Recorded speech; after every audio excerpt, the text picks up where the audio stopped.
Hello, I'm Avaris. This is Under the Thorns, Chapter 7.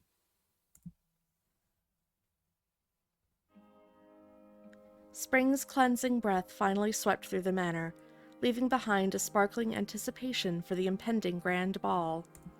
With a new lord claiming our esteemed halls, the preparations were monumental, a symphony of polished silver, starched linens, and meticulously planned details, all to impress the flock of fashionable folk descending from the capital.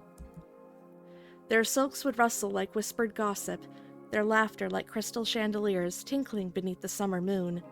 Every cobblestone would be scrubbed to brilliance, every blade of grass coaxed into perfect submission.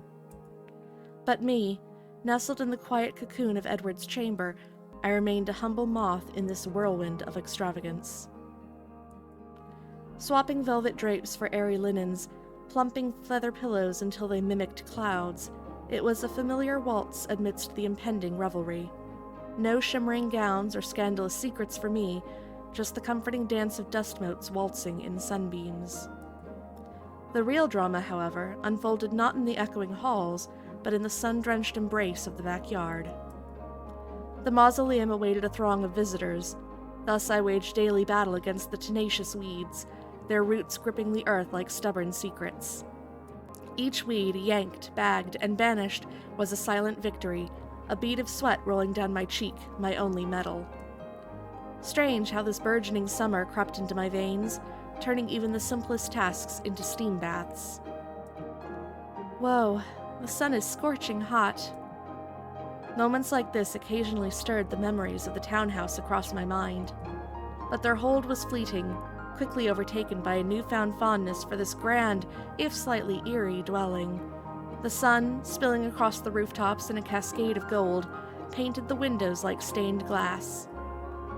Laughter echoed through the halls, laced with the warmth of genuine camaraderie, and Edward. My thoughts drifted back to a chance encounter in the central hall, sunlight slanting across his features and framing them with a halo of dust motes. I never thought I'd see him convey such intensity. Edward, once cloaked in an indifferent haze, began to shed his diffident shell as the new master of the manor. He had teeth, sharp ones, as he tackled tasks with ironclad resolve and demanded respect in return. Despite lingering whispers of disapproval, fueled perhaps by his newfound authority or grudging acknowledgement of his resourcefulness, a curious shift had occurred. An unspoken vigilance, a collective awareness, now followed him through the halls. Within me, this unexpected metamorphosis sparked a quiet hope, a tentative belief that beneath the gruff exterior, something more might glimmer. But Edward's domain remained an echo chamber of solitude. The very walls seemed to whisper with the memory of footsteps, padding alone through velvet darkness, a pervasive loneliness that clung to him like a second skin. I yearned to bridge the chasm, to offer a touch, some warmth in the bleak tableau of his isolation. Now even that small comfort seemed an intrusion, met with a steely resolve that chilled my outstretched hand before it could reach its mark. Ah, right. With a sack of weeds slumped at my feet, a buried memory clawed its way from the depths of my mind. Edward. He needed to know about Olivia. An insidious procrastination had held me captive, whispering doubts about the validity of my drunken vision. Could he trust the muddled reflections glimpsed through a veil of ale? Yet the impending ball, a glittering serpent on the horizon, demanded I finally break free. My anxieties, like barbed vines, pointed a singular accusatory finger, Olivia Quiller. Perhaps all those strange phenomena were Olivia's doing. All right, I should talk. I balled my fists and started climbing up the stairs. Scarcely had I set foot on the first step when discordance ripped through the silence. I rounded the corner to find Brandon and Edward in the doorway, their faces locked in a silent standoff, etched with something far more potent than mere annoyance. I am doing you. 私のことをクラ If you are truly The distance muffled their words, a frustrating veil blurred the edges of the argument. but I think I heard Clara's name in there. Fiddling with a non-existent wrinkle on my dress, I strolled towards them, the picture of nonchalant curiosity. As my footsteps echoed, their heads snapped up in unison, faces grim and jaws clenched like bear traps. "Hello, gentlemen." A smile, as sudden and unexpected as a dandelion puff in the wind, bloomed on Brandon's face. Edward, however, slumped slightly, etched with the remnants of the storm. もう行ってもいいですか? "May I leave now?" "Leave where? This is your room." Brandon couldn't hold back a chuckle as he seized the potted plant, sunlight glinting off the leafy fronds like emeralds. With a flourish, he thrust it towards me, his eyes sparkling with mischief. "Here you go, Miss Clara. Take this to Edward's room for me, would you?" "Oh my, how beautiful." "Indeed, isn't it? I bought it from a peddler. A bit of vibrancy, and, if rumor holds true, a sprinkle of good fortune." "It will be a most welcome addition. I always thought adding a touch of life here could brighten things up, don't you think?" As Brandon's animated pronouncements stretched on, Edward grew impatient. He cleared his throat, a dry rasp cutting through the conversational flow, and gave us a dismissive, almost admonishing wave. いらないから捨ててくれ. "Please, spare me the floral adornment. My room does not require further vibrancy." "But Lord Edward, it's such a lovely specimen, and surely a touch of green wouldn't hurt." いいや、大丈夫だ. "Green, perhaps, but not this. Give it to the gardener or find another corner for it. It deserves better than my neglect." Cradling the pot in my hands, I traced the delicate contours of the vibrant green shoots, their unyielding posture. Regardless of its authenticity, the notion of discarding a hope-bearer, however fragile, sat ill with me. What if, within the verdant tapestry of this gift, lay a hidden charm, whispering tales of potential fortune for Edward? In that case, I can ensure this beautiful plant thrives in your room, requiring no further effort on your part. Their countenances were a study in contrasts. Brandon, a grinning Cheshire cat, eyes sparkling with amusement.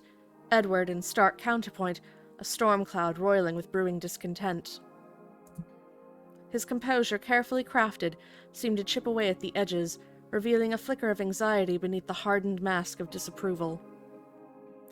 You know, it's been a thing lately. I'm starting to think I made a lot of, bad choices somehow, and that's gonna reflect the ending somehow, because things are not going well with Edward. I'm sorry, Clara. It's all my fault. My heart hammered against my ribs, a drumbeat of justification against the rising tide of doubt. "With your permission, of course, since I attend to your chambers." "Says your servant, Edward." He pressed his lips together before releasing a sigh that seemed to rumble from somewhere deep within. クララ、いくら私があなたを大切にしているからといって、今のは違う。"Clara, I may think positive of you, but you've just infringed my authority." "But look at your room. You'll drown in here." With a hesitant sweep of my arm, I indicated the entrance to Lord Robert's erstwhile sanctum, now Edward's own. Its proximity to the mausoleum, a grim reminder of mortality's cold clutch, seemed to drain the very warmth from the room. Brandon, ever the optimist, interjected. "Touché, Miss Clara. Edward, beyond your window lies naught but the tombs." おじさん。"Uncle. The world is a tapestry woven with countless threads, each awaiting your touch.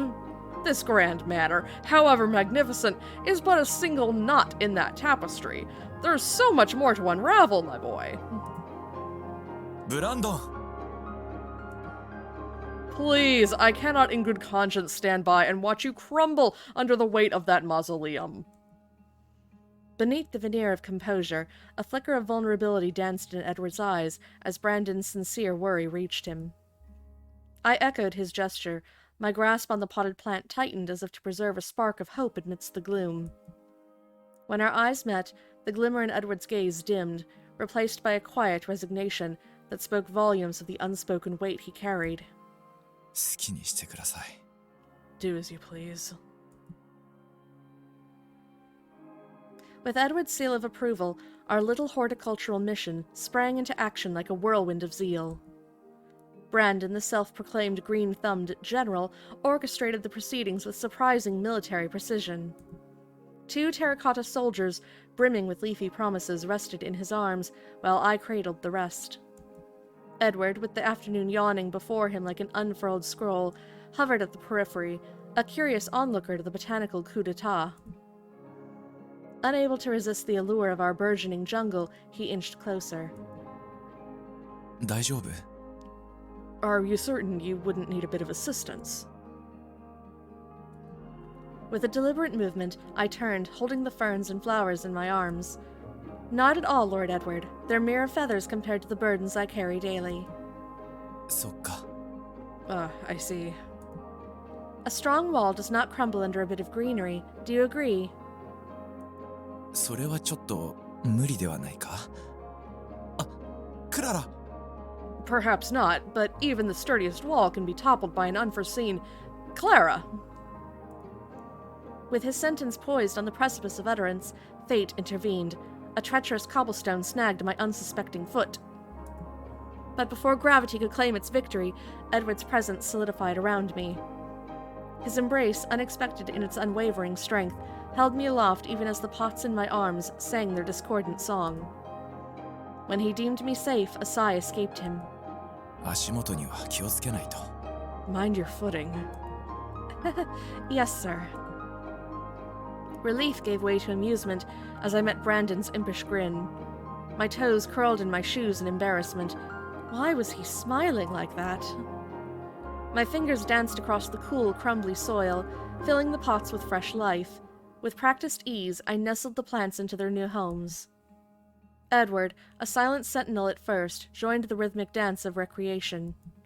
Before long, the final sprout found its place, and our verdant task was complete. Now, give them a good soak.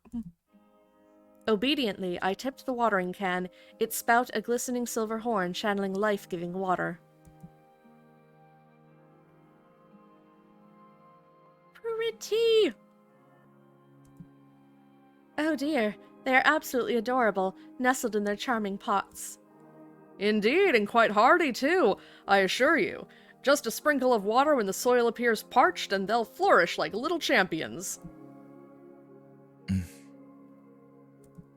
Edward's face softened. My breath caught in my throat as I caught a glimpse of warmth and affection in his eyes. Emboldened by this rare moment, I dared to voice my question. Out of these leafy companions, which foliage do you find most captivating in its form and hue? どの子? Companion. His fingertips gently brushed the leaves. さあ、全部綺麗だから. I can't quite discern. They're all very beautiful. Indeed they do. So shall we bring them all inside and let them brighten your chambers? 庭には? But why not leave them in the garden, where they can bask in the sunshine and fresh air? Because, my dear Lord Edward, your room could do with a splash of life and vibrancy. Ha ha! Miss Clara seems rather smitten with my little botanical bounty. And who wouldn't be pleased with a bit of good fortune, eh, Mr. Brandon? I traced the delicate fronds of the newly watered plant, their vibrant green seeming to pulse with renewed energy. I hoped they would not only brighten the space, but also weave a touch of solace into Edward's world. I wouldn't want to miss the chance to wish Lord Edward all the happiness he deserves. Our gazes met, and warmth, like momentary sunbeam through storm clouds, played on Edward's lips.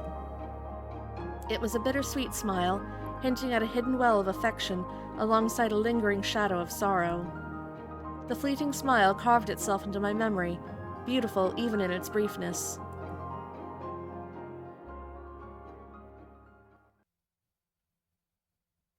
After a thoughtful silence, Edward reached for a pot, his fingers lingering on the cool ceramic for a moment, before settling on a delicate blue vessel, cradling a vibrant green sprout.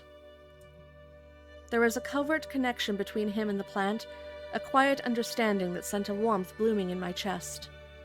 Sunlight, awakened by my footsteps, flooded Edward's room as I entered, cradling his chosen plant like a verdant treasure. I nestled it in the sun's golden embrace before turning to face him, the warmth of the room mirroring the bloom in my heart. Well, what are your thoughts? A soft flush painted his cheeks. I confess it surprised me, his capability of being swept away by the delicate wonder of existence. In hushed tones, he offered his thoughts, like fragile treasures laid bare. 綺麗 Beautiful. Indeed, it brings a splash of vibrancy to the room. お花に言った言葉ではないんだけど Yes, though I confess that was not quite what I had in mind. Then... Edward shook his head in silence. He was embarrassed. I decided to play along. Mr. Brandon has most kindly secured a suitable vessel for the atelier. おじさんが Has he? Yes. He said it was too big for us to carry. Would you like to go take a look together? My prompt grasp of his hand darted before he could respond. A flush crept up his neck and bloomed on his ears. How cute was his shyness, almost childlike in its purity, under the warmth of his uncle's unexpected gesture. Across the hall, through the doorway, Brandon's gift beckoned. これは This is... A guardian of wood, rich and dark, stood watch beside the oceanic vista his mother had conjured. The shadows it wove played upon the painted waves, amplifying their depth and sculpting the shore with an almost tactile realism. お母さんの故郷にこんな木があると言っていたよ My mother's hometown has these trees. His gaze moved from object to object, each touch lingering a beat too long. With each object, his hands trembled. He was adrift in a sea of emotions, pulling him under and lifting him to the surface in breathtaking waves. A subtle shift, a tremor in his gaze, revealed the battle raging within Edward as he contemplated the tree and the painting. Then with a sigh, he closed his eyes. クララ一つ聞いてもいい Clara, may I ask you something? Of course. 君は僕がどうして幸せになってほしいの It puzzles me, Clara. Your insistence on my well-being. Why worry about my happiness? I paused before responding with a question instead of an answer. Why indeed, my lord? That is a tricky question. What prompted it? I meant to say that I didn't know, but Edward just quietly smiled. ねえエディと呼んでくれる Clara, I find myself wondering if you could call me Eddie. Never mind, maybe they're gonna get closer anyway, despite my horrible choices. Me? You... my lord? それともエドワードと呼ぶのでもいいよ Or Edward. Simply Edward. Yes, I think that would be... alright, so, Mr. Edward? It sounded funny even to me. I bit my lip and hid my face. Edward burst into laughter. この前も思わず僕の名前を言っておいて I thought you had the hang of it, just like you called me by my first name the other day. Me? Called you by your first name? What was I thinking? エドワードと呼んだよ You did, and so confidently I hardly noticed. His name echoed in my mind, the memory rewinding to those incidents. Me, one time outside the house, and the other at his door, voice daring to break the silence. Eyes locking, Edward swallowed the overflowing emotion.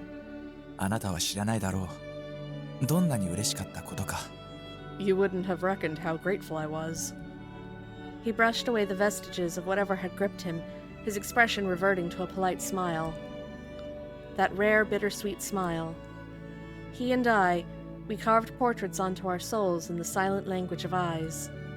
A timeless portrait, crafted in fear of this moment, dissolving into the dust of yesterday.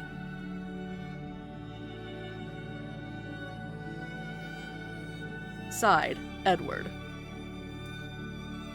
The absence of Clara's vibrancy left the room echoing with a hollowness that resonated in the depths of my own soul. I sought solace at the window, where the wind played its sorrowful tune, leaving me to wonder if it was my mother's voice carried on its breath, or merely my own longing. クララ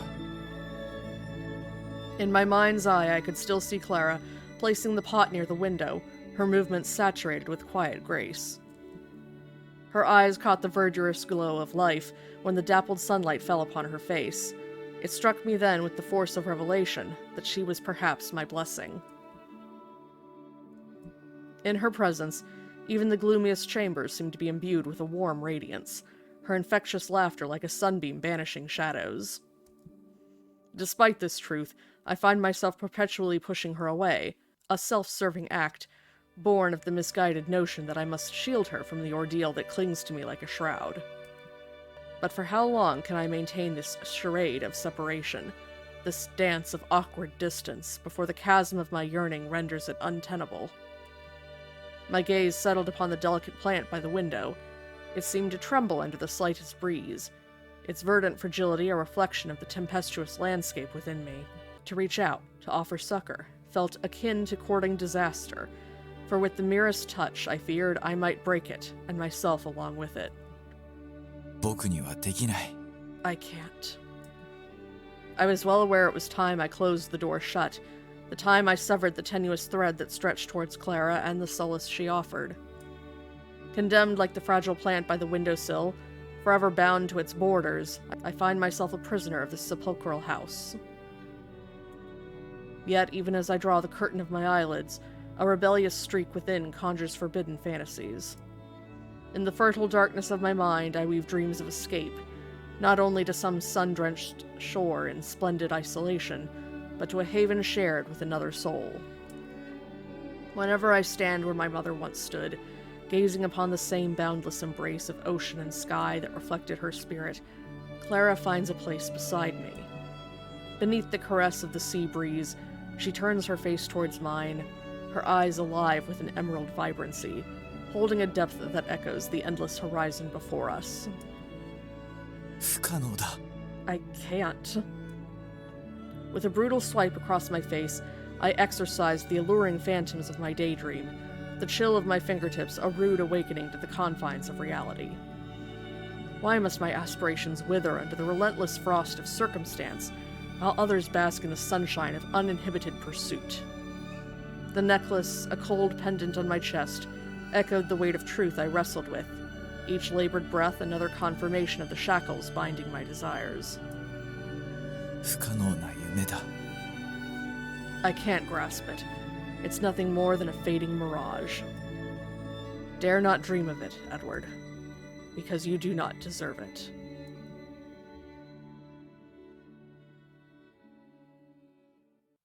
Wow. That was sad. Also, he's a lot more into her than he lets on, at least recently. Not too much development in the realm of the mystery, but this was a very sweet character moment. Brandon is a lot nicer and cooler character than I thought he was going to be. I was really worried that the uncle character was going to end up, like, you know, potentially meaning bad things or something. So I'm very pleased that they seem to be getting along and that he seems to be genuinely a good person who's interested in making sure that Edward has good things in life. And hopefully next chapter will shed a little bit more light on what's actually going on with the mystery in the story and why Edward is bound to this place and what's going on there. So more to come. I'm still interested, and we'll see where it goes from here.